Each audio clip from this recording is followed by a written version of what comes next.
gracious, elated, or depressed is to relinquish control over our own personalities, which is ultimately all we possess. The only true possession is self-possession. A wise man once wrote, "To be human is to feel inferior."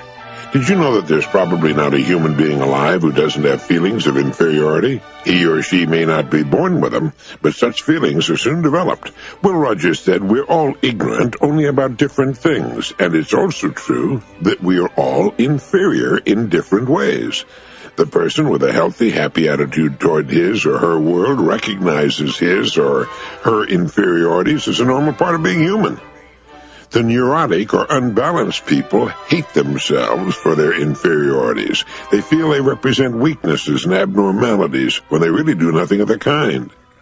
Well-adjusted people frankly admire others for their talents and abilities without feeling envious. In fact, they don't even bring themselves into comparison at all. They're happily resigned to the fact that they're not the best-looking, best-built, smartest, most talented, fastest, cleverest, funniest, most engaging people on earth. Without even thinking about it, they seem to know that every person is a potpourri of strengths and weaknesses inherited from all of his ancestors. No two of them were alike, but each one has a slightly different strong point with the standard collection of weaknesses.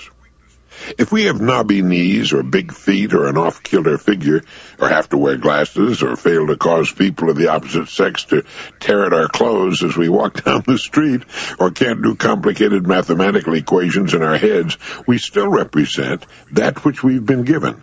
The most intelligent and healthy thing we can do about it is to make best use of what we do have, and what we have is considerable. The experts say that each of us has deep reservoirs of ability, even genius, that we habitually fail to make use of.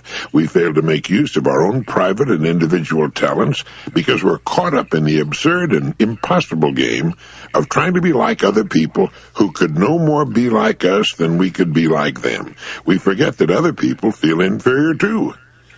Since there's no one else on earth just like us, how can we be inferior? We are, each of us, one of a kind, defying rigid comparison